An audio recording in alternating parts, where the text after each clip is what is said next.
Valentine's Day. A day meant for love, romance, celebration. A day when couples come together to show appreciation for one another. A day that should be filled with joy. But for one family in Indiana, Valentine's Day 2025 became the darkest day of their lives. A day when a husband's obsession, jealousy, and rage exploded into unspeakable violence. A day when 3 young children lost their mother forever. This is the story of Deborah Meyer, a dedicated nurse, a loving mother, a woman whose life was brutally cut short by the one person who had vowed to protect her. And this is the story of Taylor Meyer, a husband consumed by paranoia, a man who planned the perfect Valentine celebration and then committed murder when it didn't go the way he wanted. Before we begin this difficult but important story, make sure you hit that subscribe button and comment down below what state you're watching from. We're building the American Shadow family, and your support means everything. Now, let's uncover the truth behind this Valentine's Day tragedy. Deborah Meyer was 36 years old. She had her whole life ahead of her. She was a registered nurse at Wellstone Regional Hospital in Jeffersonville, Indiana. Not just any nurse, she had recently been promoted to nurse manager. Her colleagues described her as dedicated, compassionate, professional. The kind of person who truly cared about her patients. The kind of person who made a difference in people's lives every single day. But Deborah's most important role? Being a mother to her 3 young children, all under the age of 5. 3 beautiful kids who depended on her, who loved her, who needed her. Deborah was living what looked like a normal life. She worked hard. She came home to her family. She was trying to build a future. But behind closed doors, things were far from normal. Deborah's marriage to Taylor Meyer was falling apart, and she knew it. Taylor James Meyer was 34 years old. He and Deborah had been married for 4 years. On the surface, they looked like a typical American family. A home in Jeffersonville, 3 kids, 2 working parents. But the cracks in their marriage had been showing for a long time. In December of 2023, more than a year before her death, Deborah confronted Taylor about something serious, something that would poison their relationship from that moment forward. She believed he was having an affair. We don't know all the details of that conversation. We don't know exactly what evidence Deborah had. But we know that confrontation changed everything. Trust was broken. The foundation of their marriage began to crumble. And then, Taylor turned the tables. He became convinced, obsessed even, that Deborah was the one having an affair. He fixated on one of her co-workers, a man she worked with at the hospital. Taylor believed this man was Deborah's lover. He had no proof, just suspicion and jealousy eating away at him. By early 2025, their marriage was in crisis. They knew it. They were trying to work on it. In fact, they had a marriage counseling session scheduled for February 17th. But they would never make it to that appointment. Because 3 days before they were supposed to sit down with a counselor, Taylor Meyer would kill his wife. February 14th, 2025. Valentine's Day. Taylor Meyer had a plan. He was going to make this day special. He was going to show Deborah how much he loved her. He was going to prove that their marriage could work. He went all out. He bought Deborah a new dress. He ordered dinner from Kansai, a Japanese steakhouse. He created a theme for the evening. Bringing Paris to you. He had their 3 young children draw pictures of the Eiffel Tower. He put up decorations. He wrote Deborah a card with a personal handwritten message. He even prepared to dance with her to their wedding song. Taylor told police later that this was the hardest I've ever tried. He wanted this night to be perfect. He wanted Deborah to see how much effort he was putting in. He wanted her to care, to appreciate him, to love him the way he believed she should. But when the evening came, Deborah's reaction wasn't what Taylor wanted. She seemed distant, subdued. According to Taylor, she just didn't give a fuck. The romantic dinner Taylor had planned? It fell flat. The Paris theme, the dress, the decorations their kids had made? None of it seemed to matter to Deborah. And that was when everything went wrong. After dinner, things escalated. Taylor and Deborah began to argue. The tension that had been building for months, maybe years, finally exploded. And then, Deborah did something that sent Taylor over the edge. She got in her Ford Explorer, and she drove away. She was only gone for about 20 minutes. Just 20 minutes. Maybe she needed air. Maybe she needed space. Maybe she just couldn't stand to be in that house for another second. But to Taylor, those 20 minutes confirmed his worst fears. He became convinced she had left to see her boyfriend, the co-worker he was obsessed with, the man he believed was destroying his marriage. Taylor checked the time. He realized that Deborah had left right around the time this co-worker would have been getting off work. In his mind, it was proof. She wasn't just distant, she was cheating. When Deborah returned home, Taylor was waiting, and he was furious. Deborah came back to the house. She went to the bathroom, and that's when Taylor started going through her smartwatch, trying to read her text messages. When Deborah came out of the bathroom, Taylor demanded her phone. He wanted to see it. He wanted to go through it.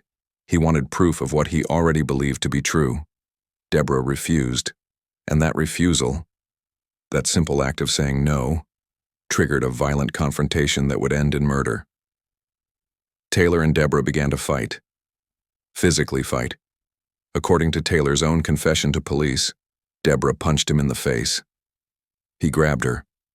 He told her, "I'm stronger than you." And then, he started choking her. Deborah fought back. She hit him with a water bottle, but Taylor was bigger, stronger, and consumed by rage. He hit her with a wine bottle, again and again, and Deborah, even as she was being attacked, even as she was struggling to breathe, asked her husband a haunting question. "What are you going to do, kill me? You're going to hurt me and leave our kids with no parents?" She knew. In that moment, Deborah Meyer knew what was about to happen. She knew her husband was going to kill her. And she thought about their children. 3 babies, asleep upstairs. 3 kids who were about to lose their mother. But Taylor didn't stop. Taylor pinned Deborah to the ground. He sat on her back, and while she was trapped beneath him, he went through her phone. He found the contact he was looking for. The man he believed was his wife's lover. The man saved in her phone as my best friend Emily. And Taylor called him. "It's your fucking fault," Taylor said into the phone. "You want to ruin my marriage and tear my family apart." Deborah was still conscious, still alive, still there, pinned beneath her husband, listening to him blame someone else for what he was about to do. And then, Taylor hit Deborah over the head with a wine bottle, multiple times. She lost consciousness, but Taylor wasn't sure if she was dead. So he went to the kitchen, and he came back with what he described to police as a big-ass kitchen knife, a long one. And then, he stabbed her, over and over and over again, 40 times, 40 separate stab wounds, to her chest, to her body, making absolutely sure she was dead. Deborah Meyer, a 36-year-old nurse manager, a mother of 3, was murdered in her own home on Valentine's Day, while her children slept upstairs. But Taylor Meyer's horrific actions didn't end there. After killing his wife, after stabbing her 40 times, he did something rudely depraved. He took a photo of Deborah's body, using her own phone. And then, he sent that photo to the man he believed was her boyfriend. The message that accompanied the photo? 2 words. Your fault. Taylor wanted to traumatize this man. He wanted him to see what he had done. He wanted him to carry the guilt, the horror, the image of Deborah's dead body for the rest of his life. Taylor also sent messages to Deborah's friends and family, telling them he had killed her, confessing to murder via text message. And then, he waited for the police to arrive, waited for his world to come crashing down. When Jeffersonville police arrived at the Meyer home on Westwood Drive, they were met with chaos. Taylor was aggressive, non-compliant. Officers had to use control techniques to subdue him and take him into custody. And then, they entered the house. Inside, they found 3 children, all under the age of 5. All safe, physically unharmed, but now motherless. And they found Deborah, lying in a pool of her own blood, stabbed 40 times, dead. The scene was beyond horrific. This wasn't a crime of passion in the heat of the moment. This was sustained, brutal violence, 40 stab wounds. That takes time. That takes effort. That takes a level of rage that's almost impossible to comprehend. Taylor Meyer was arrested on the spot. He was charged with murder. And surprisingly, shockingly, he confessed. He told police everything. The Valentine's dinner, the argument, the choking, the wine bottle, the knife, all of it. He laid it all out in 2 separate interviews, both captured on body camera. He didn't try to hide what he'd done. He didn't claim it was self-defense or an accident. He told the truth. He killed his wife because she didn't appreciate his Valentine's Day celebration. Because he thought she was cheating. Because he was angry, jealous, and out of control. Taylor Meyer was taken to the Clark County Detention Center. He was held without bond. The evidence against him was overwhelming. His own confession, the crime scene, the messages he sent, the photo he took. But when Taylor appeared in court, he did something that shocked many people. He pleaded not guilty, not guilty. Despite confessing to police, despite admitting he choked his wife, hit her with a wine bottle, and stabbed her 40 times, he pleaded not guilty. In February of 2025, a judge ordered a mental health examination for Taylor. Prosecutors wanted to understand his state of mind. Was he legally sane when he committed this murder? Did he understand what he was doing? In May of 2025, Taylor's defense team filed a motion to reduce his bond. They wanted him released from jail while awaiting trial. But Judge Nicholas Carafa denied that motion. Taylor would remain in jail, without bond, until his trial. His trial is scheduled for July 15th. And when that day comes, a jury will have to decide Taylor Meyer's fate. Will he spend the rest of his life in prison? Will he face the death penalty? What punishment fits this crime? But here's what we can't forget. This isn't just a story about a murderer. This is a story about victims. Deborah Meyer was a real person. She had dreams, goals, a future she was working toward. She was recently promoted at work. She was a valued employee, respected by her colleagues. She was a mother who loved her children. And now she's gone. Taken from this world in the most brutal way imaginable, by her own husband, on Valentine's Day, in the home where they were raising their family, and those 3 children, 3 babies, all under the age of 5. They will grow up without their mother. They will carry the trauma of that night for the rest of their lives. They will have to live with the knowledge that their father killed their mother. How do you explain that to a child? How do you help them understand why their mommy isn't coming home? How do you help them heal from something so devastating? These children are the forgotten victims in cases like this.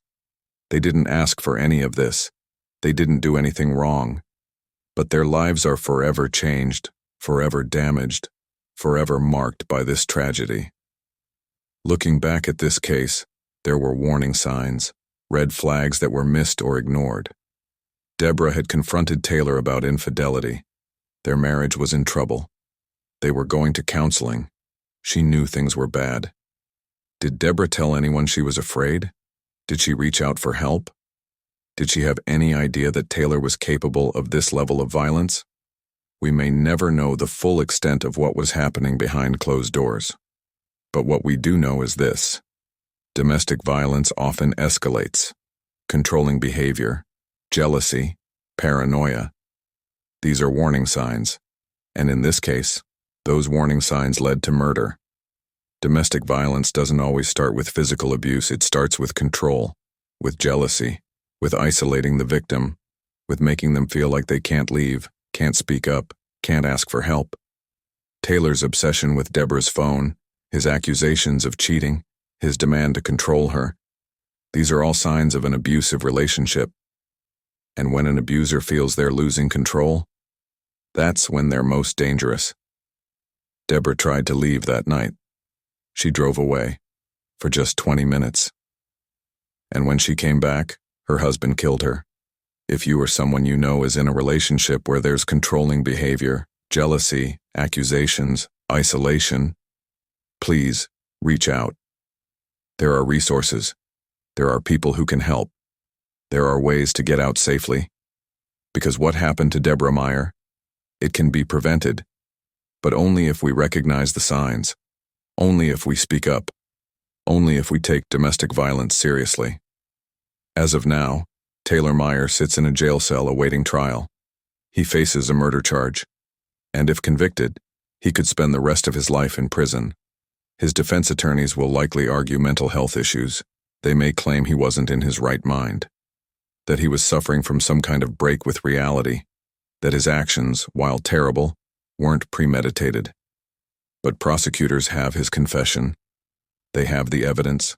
They have the messages he sent, the photo he took, the 40 stab wounds. This wasn't a momentary lapse. This was sustained violence. The trial is set for July 15th. And when it happens, the world will be watching. Because this case represents something bigger than just one murder. It represents the epidemic of domestic violence that claims far too many lives. Deborah Meyer should be alive today. She should be at work, caring for patients. She should be at home, reading bedtime stories to her children. She should be planning for the future, pursuing her dreams, living her life. But she's not. Because her husband, in a fit of jealous rage, took all of that away from her. On Valentine's Day, a day that should have been about love. And now, 3 children are growing up without their mother. A hospital lost a valued nurse manager. A family lost a daughter, a sister, a friend. The world lost Deborah Meyer. If this story moved you, if it made you think, if it reminded you of the importance of recognizing domestic violence, then please share this video, spread awareness, start conversations, because stories like Deborah's happen every single day, and they need to stop. Comment below with what state you're watching from. Let's build this community together, right here on American Shadow. Let's make sure Deborah's story is heard. Let's make sure her life mattered. Hit that subscribe button, turn on notifications, and if you or someone you know needs help, please reach out. You are not alone. Stay safe out there, everyone. And remember, love should never hurt. Love should never be violent. Love should never end in tragedy. Rest in peace, Deborah Meyer.